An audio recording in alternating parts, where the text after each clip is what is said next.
Hello everyone, how are you all? I hope well and good. As you know, myself is Anil Kumar and I am here at this platform for the subject zoology.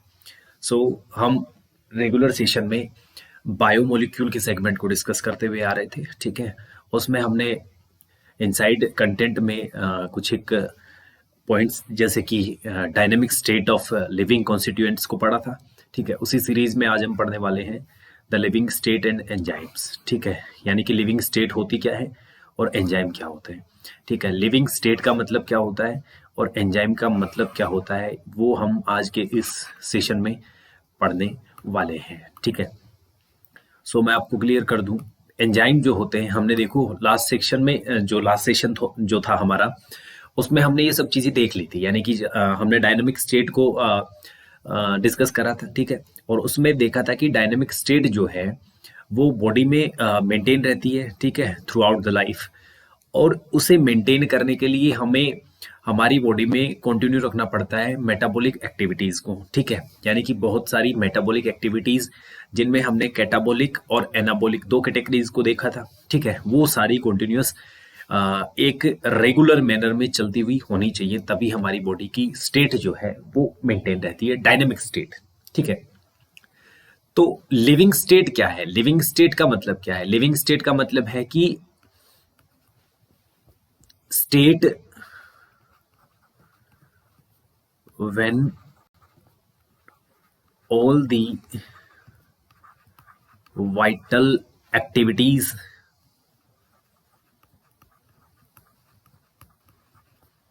are going in a perfect manner।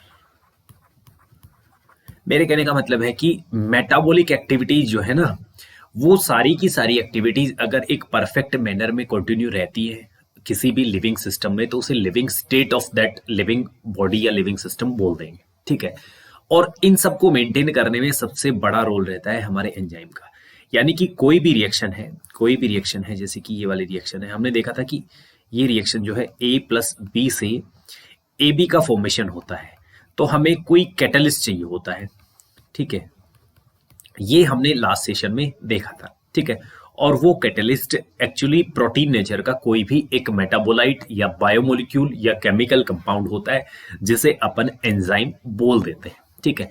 तो पहले NCERT का discussion करेंगे, then हम थोड़ा सा इसे draw करके देखते हैं क्या है।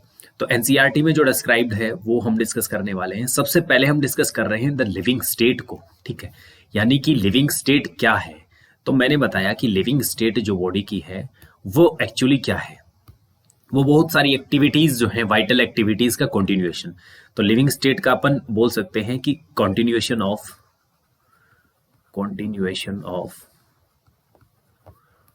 Vital activities. ये अपन जनरली देख लेते हैं। और वाइटल एक्टिविटीज को अपन मेटाबॉलिज्म भी बोल सकते हैं, ठीक है। तो सिंपली जो मेटाबॉलिज्म है उसका कंटिन्यूएशन ही क्या है, लिविंग स्टेट है। At this level you must understand that the tens and thousands of chemical compounds in a living organism. Simple सा मतलब ये है कि हमने देखा था कि 10 से हजारों केमिकल कंपाउंड्स एक लिविंग सिस्टम या लिविंग ऑर्गेनिज्म में फाइंड होते हैं, और उन्हें अपन मेटाबोलाइट्स बोल देंगे या फिर उनको बायोमोलिक्यूल्स अपन बोल देते हैं, ठीक है। और जो कि क्या होते हैं, एक स्पेसिफिक कंसंट्रेशन में प्रेजेंट होते हैं, ठीक है। जैसे कि ब्लड ग्लूकोज लेवल का कंसंट्रेशन जो होता है एक हेल्थी इंडिविजुअल में 4.2 मिलीमोल से पर लीटर से लेकर 6.1 मिलीमोल पर लीटर होता है, ठीक है। यानी कि ये हमारे एक हेल्दी इंडिविजुअल का ब्लड कंसंट्रेशन है, ठीक है, जो कि लिविंग स्टेट में प्रेजेंट रहता है। While that of hormones would be nanograms पर ml, ठीक है। और हॉर्मोन्स की हॉर्मोन जो है वो ट्रेस अमाउंट में रिक्वायर्ड रहते हैं बॉडी में, बिकॉज इनकी बहुत कम अमाउंट ही क्या करती है, एक बहुत अच्छा इम्पैक्ट ला सकती है, ठीक है। तो इन सब्सटेंस की या फिर बोल सकते हैं मेटाबोलाइट्स हैं एक तरीके के, इनकी रिक्वायरमेंट कम रहती है बॉडी में, लेस अमाउंट में रिक्वायर्ड रहते हैं। जबकि ये ग्लूकोज जो है एक एनर्जी प्रोवाइडर सब्सटेंस है हमारी बॉडी का, ठीक है। तो energy, you know very well that we have to produce a lot of energy currency, ठीक है, और in a regular manner also, ठीक है।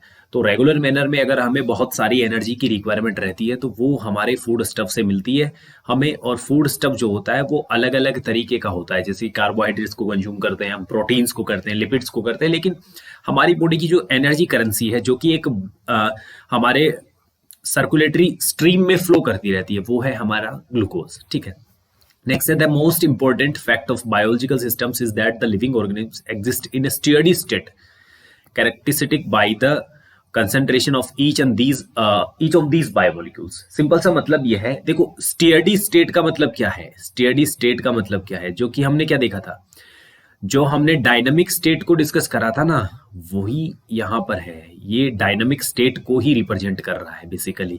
Steady state means dynamic state, dynamic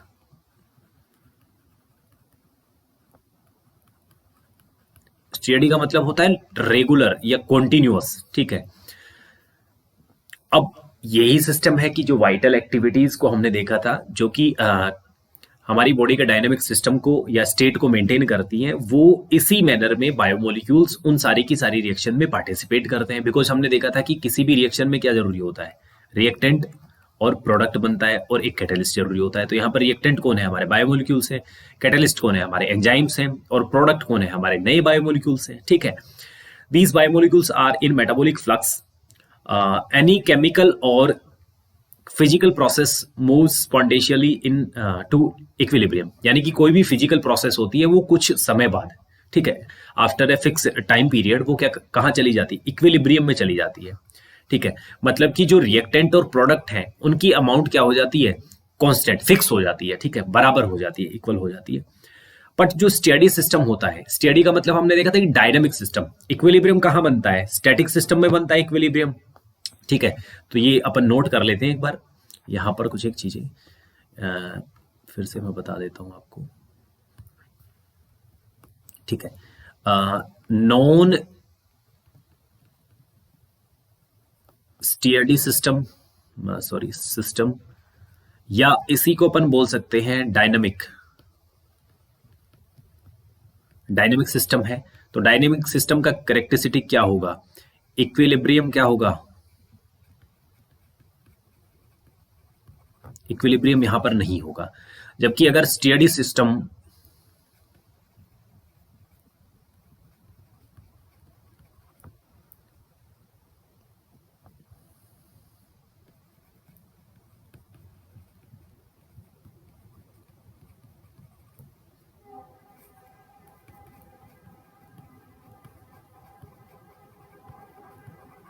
equilibrium find होगा हमें।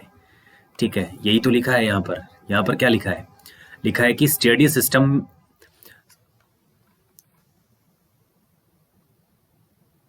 सॉरी ये नॉन स्टेडी जो है ना, ये स्टेडी है। ठीक है, और ये वाला जो है वो हमारा है नॉन स्टेडी। ठीक है, नॉन स्टेडी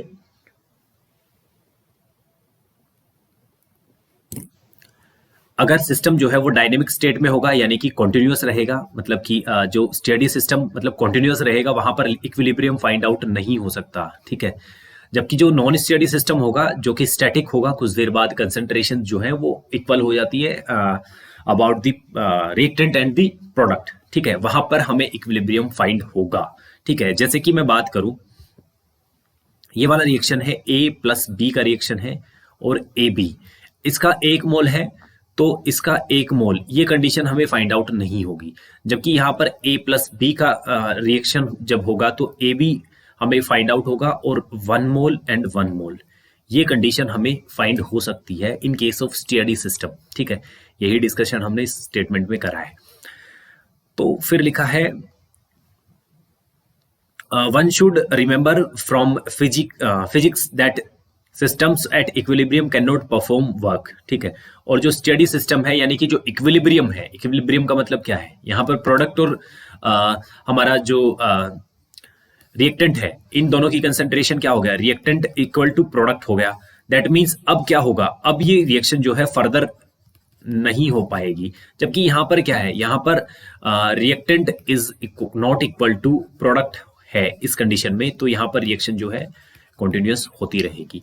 ऐसा ही लिखा है कि फिजिक्स में अगर अपन इक्विलिब्रियम को डिस्कस करते हैं तो वहां पर देखा जाता है कि इक्विलिब्रियम जो है वो कोई भी टाइप का वर्क या फंक्शन परफॉर्म नहीं कर सकता। As living organism work continuously और they can not afford to reach equilibrium. और यही मतलब यही रीजन है कि जो स्टेडी सिस्टम है, या फिर अगर बात करूं मैं dynamic system of living body है, वो कॉन्टिन्यूसली काम करता रहता है। इसी वजह से वो इक्विलिब्रियम फाइंड आउट नहीं कर सकता, यानी कि इक्विलिब्रियम को रीच नहीं कर सकता। Hence the living state is a non-equilibrium steady state to be able to perform work। ठीक है, और यही रीजन है कि जो लिविंग स्टेट है वो नॉन इक्विलिब्रियम वाली स्टेडी स्टेट है।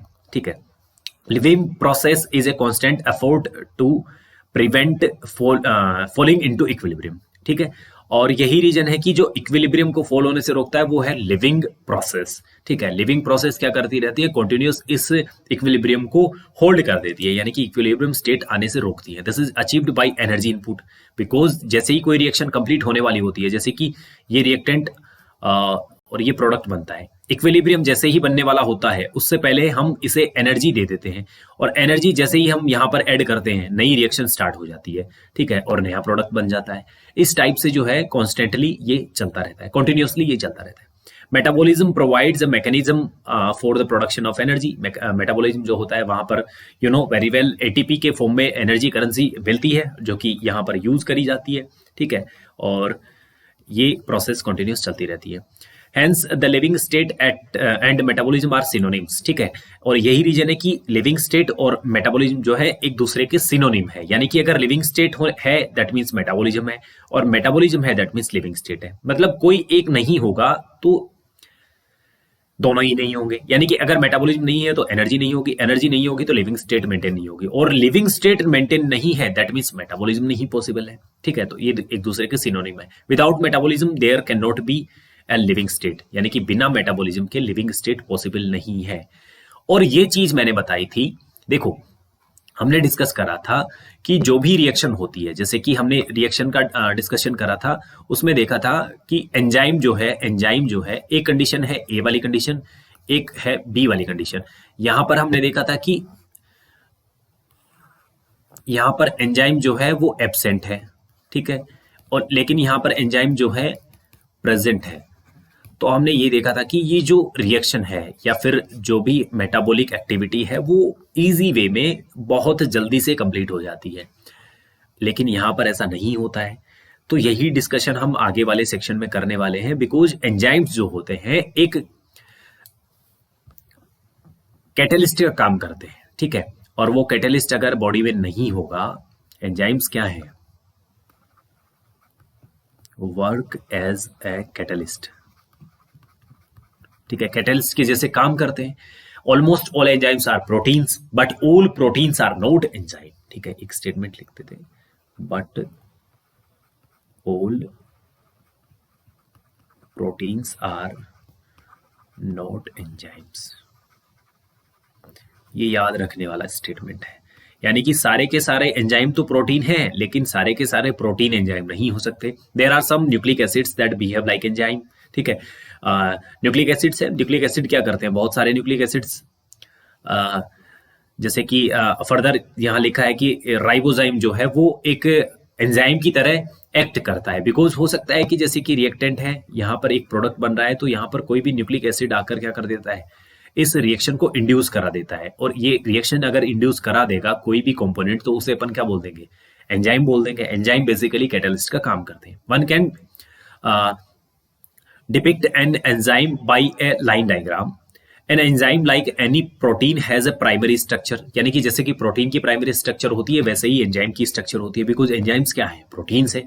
ठीक है, amino acid sequence of the protein, इसी तरीके से वहां पर भी एक सीक्वेंस होती है, जैसे कि अमाइनो एसिड्स की एक सीक्वेंस होती है। हमने देखा था कि अमाइनो एसिड, दूसरा अमाइनो एसिड, ऐसे मिलकर बहुत सारे अमाइनो एसिड एक प्रोटीन को फॉर्म करते हैं। तो ऐसा ही हमारी एंजाइम्स के केस में भी होता है। ठीक है, an enzyme like any protein has the secondary and the tertiary structure also. ठीक है, when we look at a tertiary structure you will notice that the backbone of the protein chains fold upon itself, यानी कि खुद पर ही protein की chain जो है fold होती रहती है। ठीक है, the chain crisscrosses itself and has many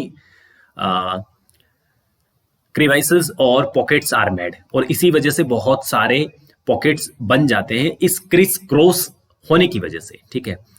one such pocket is the active site, ठीक है। उन सभी एक सिंगल इंडिविजुअल पॉकेट को अपन एक्टिव साइट बोल देते हैं। An active site of an enzyme is a crevice और a pocket into which the substrate fits, ठीक है। और ये जो स्टेट होती है, यहाँ पर कोई सबस्ट्रेट आकर फिट हो जाता है। सिंपल सा मतलब ये है कि दस enzymes through their active site catalyze reaction at the high rate. Enzyme catalyze differ from inorganic catalyze in many ways, but one major difference needs mention. Inorganic catalyst work efficiently at high temperatures and high pressure, while enzymes get damaged at high temperatures above 40 degrees Celsius, ठीक है। However, enzymes isolated from organisms who normally live under extremely high temperature, ठीक है, hot vents and sulfur springs are stable and retain their catalytic power even at the high temperature up to 80 or 90 degrees Celsius. Thermal stability is thus an important quality of such enzyme isolated from thermophilic organisms. Simple सा मतलब यह है, enzymes जो होते हैं वो दो category में डिवाइडेड है, ठीक है। मैं अगर बात करूं, एंजाइम्स की दो कैटेगरी है। Enzymes are of two types, बता देता हूं, ठीक है। एंजाइम जो है दो टाइप के हैं। एंजाइम्स दो कैटेगरी के हैं। एक एंजाइम है ऑर्गेनिक, ठीक है, दूसरे हैं इनऑर्गेनिक, ठीक है। तो ऑर्गेनिक वाले जो हैं लो टेम्परेचर पर ही एक्टिव रहते हैं, यानी कि इनकी एक्टिव रहने की कैपेबिलिटी केवल लो टेम्परेचर पर है। लेकिन इनऑर्गेनिक जो है ये हाई टेम्परेचर पर भी एग्जिस्ट कर सकते हैं और एफिशिएंट होते हैं, ठीक है। लेकिन ये जो हाई टेम्परेचर पर एक्टिव रहते हैं या फिर एफिशिएंट होते हैं, वो थर्मोफिलिक ऑर्गेनिज्म से आइसोलेट करे जाते हैं, ठीक है। और एंजाइम्स का देखो, एंजाइम्स सबस्ट्रेट के साथ ऐड होता है। सिंपली होता क्या है, जैसे कि ये कोई एंजाइम है और इस एंजाइम की एक एक्टिव साइट है, ठीक है। ये हमारा एंजाइम है, ये एंजाइम की क्या है, एक्टिव साइट है। अब देखो, एक सबस्ट्रेट होगा जिस पर एक ऐसी स्ट्रक्चर बनी होगी, ठीक है, जो इस एक्टिव साइट में फिट रहेगी। ये है हमारा सबस्ट्रेट। अब ये जो सबस्ट्रेट और एंजाइम रिएक्ट करेंगे दोनों एक साथ, तो बनेगा लोक एंड की पैटर्न। ये पैटर्न हमारा हमें यहां मिलेगा, ठीक है। ये पैटर्न हो गया, ये रिएक्शन स्टार्ट हो जाती है, ठीक है। और फर्दर इस रिएक्शन के कंप्लीशन के बाद हमें प्रोडक्ट फाइंड आउट होता है। तो ये थी हमारी लिविंग स्टेट में एंजाइम्स की एक्टिविटी, ठीक है। फर्दर जो हमारे लेक्चर्स होंगे उनमें हमारे ऑनवर्ड टॉपिक्स को डिस्कस करेंगे। तब तक के लिए थैंक्स।